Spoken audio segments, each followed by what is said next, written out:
Hey guys, it's M4J here, and welcome back to M4J-Hatfield Racing here on F1 2021. We are here in Monza for the Italian Grand Prix after my best performance of the season last week at Zandvoort, which took all of us by surprise. I was surprised, Tom was surprised. I think we were all surprised by just how good I actually managed to do in Zandvoort. Even my girlfriend was surprised, and she always has faith in me. That tells you how surprising that result actually was.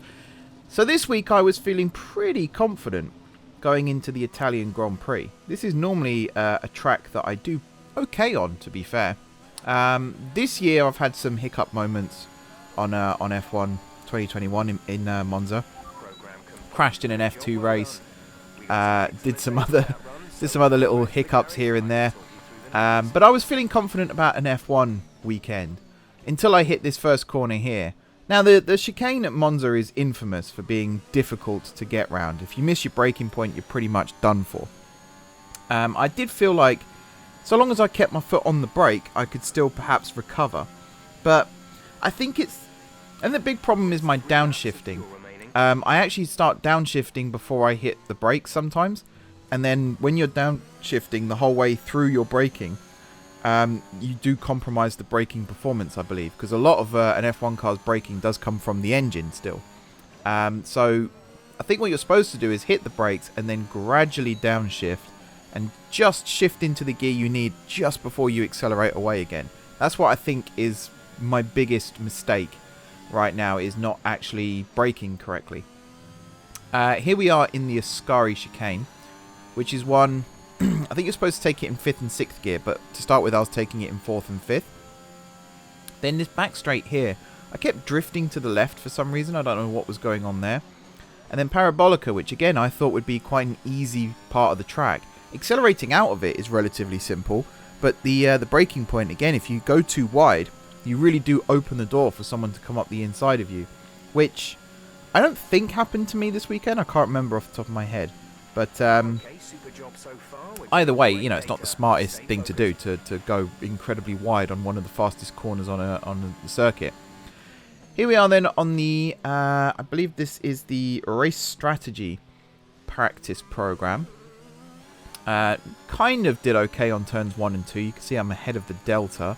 This part here, I shouldn't really clip across the grass there. I tried to take the Lando line through that section there. Coming up to this chicane, which I always forget the name of. Again, this one punished me more than the opening chicane, but I think all of the chicanes punished me here, to be honest. Apart from Ascari, I didn't do too bad on Ascari. The Lesmos corners here. First one was okay. Second one I had some problems with as well. I think it's the downforce again. This car is rubbish when it comes to downforce. So hitting some of these corners was always going to be a tricky thing to do. And you kind of forget this about Monza sometimes. It's arguably the fastest track on the calendar, but it has some of the slowest corners. And it tends to be these straights here, and the DRS straights especially, that kind of make it the fastest track. It's got the highest average speed. Actually, is that true? I think Spa has the highest average speed, actually. I think it's got the fastest lap time. I don't know. It's the fastest in one way or another. There's like 3 or 4 tracks competing for the title of fastest on the calendar. You know, you've got Monza, Spa, Silverstone. I mean, Jeddah's got a stake in that now as well. So there's so many. It depends who you ask, really, as to which one's the fastest. Monza is known for being a fast track, though, so I'll stick with that argument for now. Track acclimatization. Did pretty well there through the opening chicane. I think that's about as good as it gets for most of these laps, though. If I do well on this chicane, I always mess up the second one because I feel like I've gone too slow through the first, so I try to make up for it in the second. And yeah, only a green there. I don't quite know why. I did hit all the gates, and then green here as well. Can't really complain at this point. Hitting greens on this is something that, you know, I can't really get too upset about. Went a little bit wide there on Lesmos 1. Did well there in Lesmos 2, although I didn't quite hit the apex, the outside apex, as I'd have liked. Roaring down this DRS straight. I do love this part of the track, especially when you've got an overtaking opportunity. When you've got someone behind you, it's like living in a nightmare. That there I went too slow, and I was fuming about that. I wish the game wouldn't punish you for that, but it does. Yeah, sometimes I think this game punishes you a little too much for things like that. You shouldn't really be punished for going that much slower. If you're going at a crawl, then fair enough, but I didn't. I just tapped the brakes a little bit more than I needed to. It's still a pretty good lap, only missed the one gate. That tends to be a good thing for me, but yeah, it is what it is. Right, we got an interview with Claire coming up in a second about practice. We got P1, P2, P3, and then we've got qualifying, which is where things really kick off. I'm just stalling for time right now until we actually go and speak to Claire. Practice was pretty good. I maxed out on everything, so I was really, really happy about that. Good day today. Let's have your take on it. You put in a lot of time on the track today. Was there a reason for this? Are you happy with your performance today? What exactly was it you weren't happy about?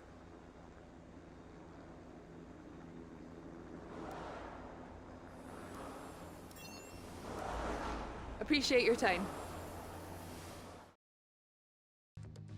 So you saw me criticise the powertrain department there, because I felt like the engine was a little bit lacking. Now our practice engine and gearbox, is there a practice engine actually? I know there's a practice gearbox, but whatever we used in practice, it did feel a little bit lacking in certain areas. You'll see what the result of that was shortly. Qualifying though. So after a pretty mixed bag in practice, I was a little bit nervous going into qualifying, but every now and then you kind of pull something out from a place you didn't even know you had. And I kind of feel like I did this in qualifying. So pretty much nailed that first chicane. It feels slow, and I think that's my big problem. I said this before. You go around it at such a speed that it feels like you're losing time, and then you look at the delta and you're miles ahead of where you should be, which is a good thing. But it still feels slow. And I feel like that a lot at the moment in this game. And again, watching this footage back here, it feels far more smooth than what I thought it was when I was actually driving it. And I think that's the big lesson to be learned from this game as a whole, really. It might look chaotic when you're actually driving it, but then when you watch it back, it looks really smooth. Like, going through there, you can see I lose the back end there, and in my head at the time, I was thinking, this is going to look awful on playback, and yet there it just looks like I got a little bit too excited on the throttle and the back end kicked out slightly. It kind of looks like I'm surprised I held it, and to be honest, I was. Same here, coming out of Parabolica, you can see the back end starting to trail out a little bit, and I had to fight to get it back under control. I'd like to say one thing I've learned in this game is when to lift and when not to. You can see there, 14th in Q1. Not my best performance, not by a long shot, but still not my worst. And I had some moments where I could have perhaps done better. If I hadn't have lost the back end, for example, I think I would have done better in Q1. Q2 then, you can see I'm currently third, taking a little trip on the grass there. That's also oversteer. And again, learning when to lift, when to not, how to hold when you start losing it, things like that. I'm still learning it. I'm not the best at it, believe me, but I am learning it. And you can see I'm getting purple second sectors, which is something that actually carries over for most of the weekend, which again I was quite surprised about. I felt like the middle sector, particularly the Lesmos corners, was my weakest part of my lap here, and yet I was consistently setting good lap times in that sector. Good sector times in that sector. So I was surprising myself quite considerably with just how well I was doing in that part of the track. The opening part of the track I wasn't doing so well on, and then sector 3 I've always felt like I was trying to make up for something and end up making mistakes because of that. As it happens, I only had Verstappen, Perez and Hamilton in front of me at the end of Q2, which you've got to be happy with that when the three best drivers, well, the two best drivers and the driver who was lucky enough to be in the second best car on the grid are ahead of you. You know that you've done all right. Q3 then. Let me tell you about the toe.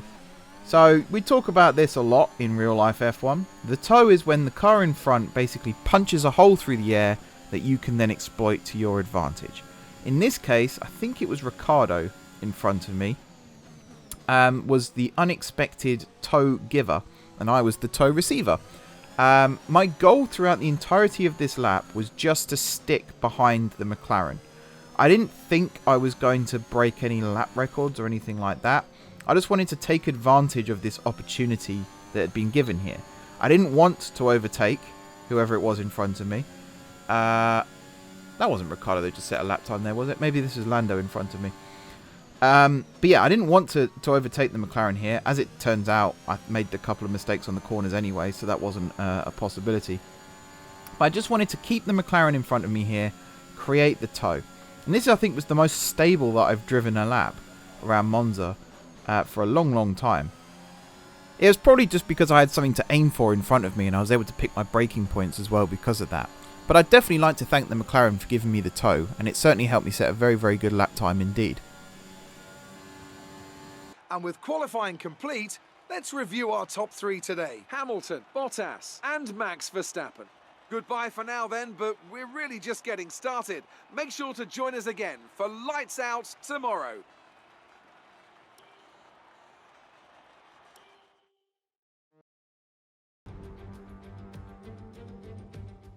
We're back in Italy once again for another round of the Formula One World Championship. And what a great race is in store for us today here at the oldest circuit on the calendar. Monza hosted its first race all the way back in 1922. With top speeds reaching 215 miles per hour, only a few places can challenge Monza's crown as the fastest circuit in F1. Hard braking zones going into the 3 chicanes make up the majority of the 11 corners on this 3.6-mile circuit. And just in case the slipstream wasn't enough, 2 DRS zones will help encourage some closer action. I'm joined again today by none other than Anthony Davidson. Tell me, Ant, obviously there's a lot of development work that goes on with these cars between the races. You've been both a test driver and a race driver. What differences are there in the way you approach those roles? Interesting question, Crofty.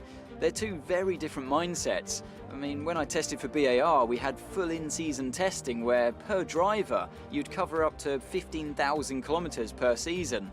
And in that role, it was more about working for the team, trying to help them improve the car and drive as systematically as you could, so that that data could be analysed in the most consistent way. When you're lining up on the grid for a race, however, your frame of mind's all about what you can get out of the situation on that day, and the car's the tool to help you achieve what you want. You still want to focus on setup, of course, but it's more about the here and now, getting yourself as far up the field as possible, and less about development work for the future. It's time to see how our drivers are stacking up after yesterday's exciting qualifying session. Lewis Hamilton lines up on pole position, and Max Verstappen lines up alongside. Looking at the rest of today's grid, we have Sainz, Perez, Charles Leclerc and Norris. Bottas, they'll be starting further back after an earlier grid penalty. The engineer, Vettel and Daniel Ricciardo. Gasly, Stroll, Yuki Tsunoda and Fernando Alonso. Giovinazzi, Raikkonen, Esteban Ocon and George Russell. Latifi, Mick Schumacher, Ticktum and Nikita Mazepin. And with preparations almost complete, let's head down to the track. Now, we've seen in F1 over the past 12 months some pretty chaotic race starts. The Hungarian Grand Prix, for example. This is probably the worst race start I have ever been involved in. I had a really good start off the line. Jeff then comes over the radio and tells me about the worn ICE. I got a little bit distracted because of that, and then this happens. So I thought I'd just hit the back of Bottas, and something had happened behind me that took out Vettel.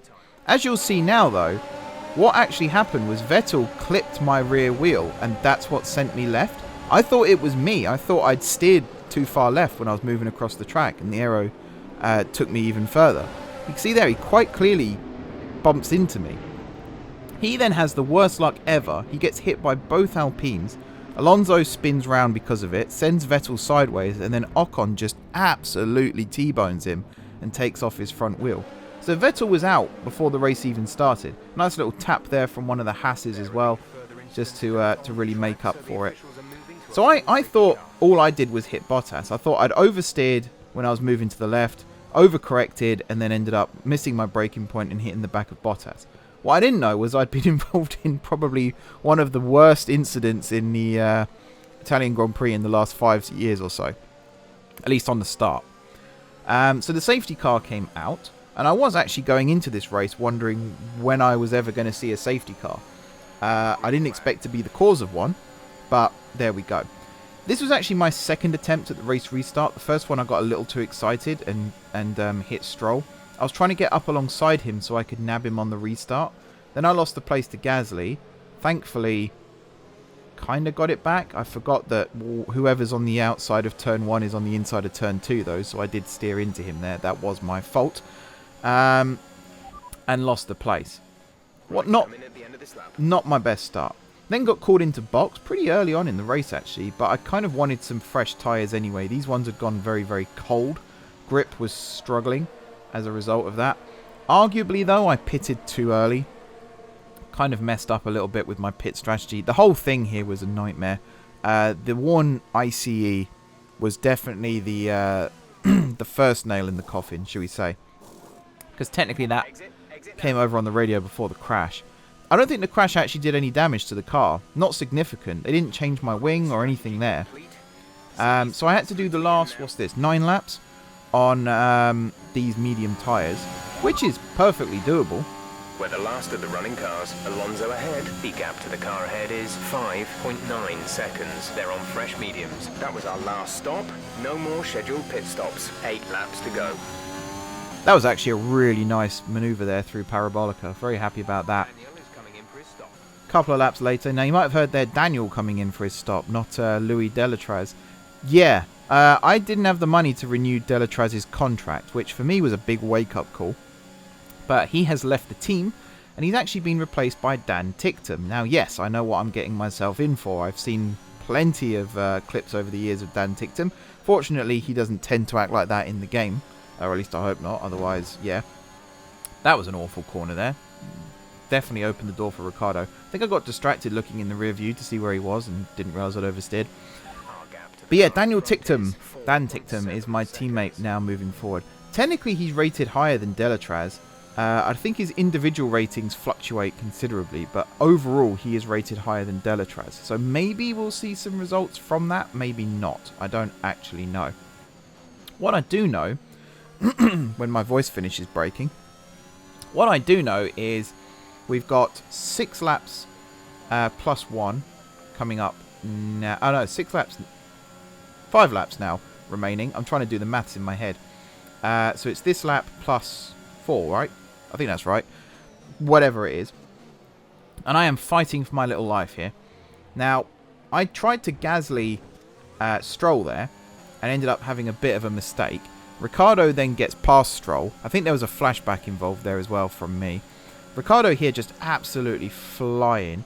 This sets up an interesting end to the race. Now, I didn't know there that Ricciardo had got past Stroll. Thank you, Tom, for the zoom in, because I didn't see what happened. Suddenly, first I knew of it was Ricciardo was behind me again and not Stroll. So, we've got Stroll, Ricciardo, and Tsunoda all behind me. Ricciardo here gets past me, so does Stroll. I then do a little bit of coasting and braking. Bit of a mistake here, you could argue. Some collisions going on. I got pushed off there by Ricciardo. Bit like what happened with Vettel. I wouldn't say I was overly aggressive there. I was nudged again like I was at the start. It's not something I'm proud of though. This is something I want to work on. My individual racecraft to not be involved in incidents like that. Because basically I get flustered. I make a mistake, I get flustered, and I end up doing something stupid like that. And then I spend the rest of the lap thinking about it, and then I make more mistakes, which is what happened on that second chicane, which is how Tsunoda nearly got past me. So we're currently in a part of the race that I like to call the danger zone, because my engine is getting worse and worse and worse. You can see on the straights here, I have no chance. Even without DRS, Yuki probably would have flown past me there. It's just fortunate really that the AI is cautious in corner entries and I'm able to kind of bully them a little bit more. My energy storage was also kaput in this race. I was constantly having to drain the battery so as to not retire from the race, basically. It's what Jeff told me on the radio at least. It was just one disaster after another this weekend. And again though, looking at that chicane, that was a really nice line through there. This one, not so much. I kept braking late, and then if you missed the first corner, you missed the second one. And that's what happened there, and Tsunoda finally got past. Literally in the notes, it says a bad corner leads to Tsunoda getting past. I think that's a very accurate way of describing what happened there. Fortunately, though, I kept my head for the most part, and we start the final lap of the race. Now, Daniel Ricciardo is 1.7 behind me, I believe that says. I'm fighting Russell here. Again, he kind of... We could argue all day about who should give who space on this chicane, because basically turn 1 and turn 2 are the opposites of each other. So if you're on the outside of 1, you're on the inside of 2. Doesn't necessarily mean you deserve the space. I think if you send it up the inside there, the driver on the outside of turn 1 should perhaps offer you some more space. And I don't think Russell did that there. That was a complete corner cut from me there. I don't know what I was doing. We have dropped down to 15th overall in the race. We started 8th. We're currently 15th. Did I get past George? Apparently I got past George. I don't actually remember doing that. Got Yuki just in front of me. I thought he'd got away from me as well. I have very different memories of this race. Very, very different memories. This is where things start to get interesting. So, Ricciardo gets past Russell on the DRS straight there. I don't have the best Ascari here. You see I go wide on exit and my back wheel clips the gravel, which slows me down. Ricciardo then sees that as an opportunity, quite rightly so. He sends it up the right-hand side here. And then coming into Parabolica, I hit him there, which I thought at this point meant race over. Not going to catch him again. But I have a really good launch out of Parabolica. And we basically recreate the end of the Saudi Arabian Grand Prix between Bottas and Ocon. And I somehow beat him to the line, which I was absolutely ecstatic about. Awful race, all things considered. We finished outside the points. Considering what happened last week as well, it was terrible. But I was really happy with the way that I contended against some of these drivers. Victory for the team from Milton Keynes then, after a quality performance. So Anthony, what made the difference out there today? Without a doubt, the safety car changed everything today. The key to their success was keeping calm and reacting to the situation quickly. We've seen teams in the past throw away wins because they were too hesitant, but here they were decisive, and that's allowed them to take the advantage. Here come today's winners. The team at Red Bull have done a phenomenal job recently. It's clear to see that they've put in the work, and they should be proud of the victory they secured here.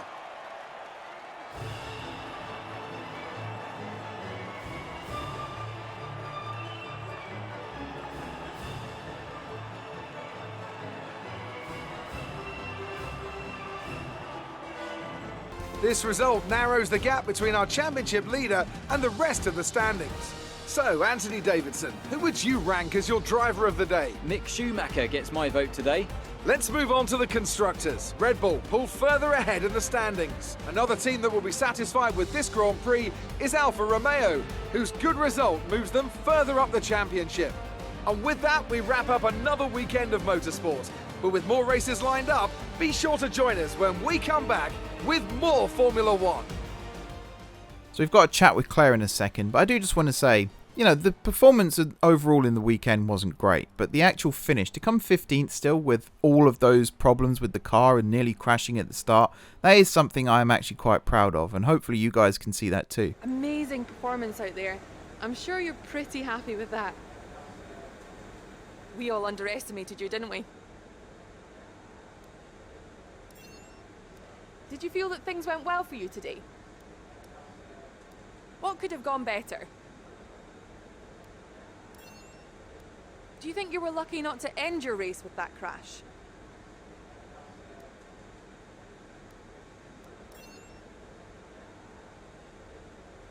Great. Well, that's everything.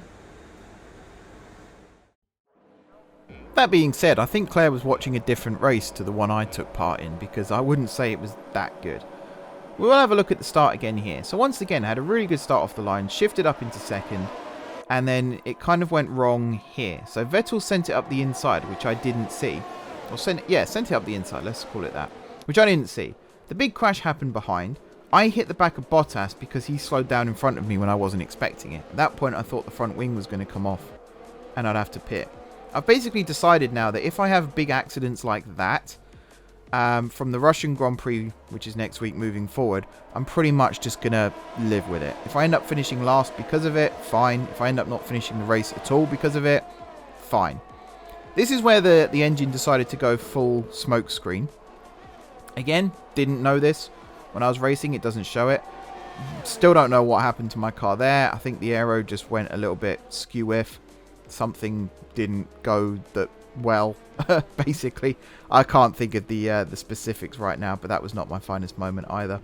To have many incidents where I went wide on Les Moss 2, and then to have one where I just completely went too far up the inside. It's just crazy. This is me getting past Ricciardo and Stroll again. You see, Stroll actually tries to put the move on Ricciardo there, and I managed to get to slam the door on him. Then I got the inside line for turn 2 on both of them. This is where the incident happens, though, with Ricciardo. So I actually pushed Stroll into Ricciardo. Stroll then continues to push me off. All three of us end up in the gravel. Somehow I keep going. Who hit me up the back there? I didn't even remember that happening in the race. There's a lot of things in this race that I just don't remember happening. This is Sonoda fighting with me. He does get past eventually, of course. That was my doorbell going off in the background. Hopefully you didn't hear that. And then, yeah, the race ends pretty much with the most exciting part of it, if you ask me, which is the fight against Ricciardo. Again, I'm really happy with that. Yes, I hit the back of him very briefly before that. But before all this happened, I didn't think I'd be able to put in a contest against any of these drivers. And to get past Yuki here, or to try and get past Yuki here, to get past George even, was something I was happy about. And then the race to the line against Ricciardo, can't complain. But that does it for this week, guys. Thank you very much for watching. Don't forget to hit the like button if you enjoyed the video, and of course if you enjoyed the series so far. Drop some comments down below, let me know how to improve the team, the car, all that good stuff. If you haven't already subscribed to the channel, be sure to hit the subscribe button. If you have already subscribed to the channel, thank you guys for your continued support. I'll see you next week for the Russian Grand Prix, but until next time, I will see you soon.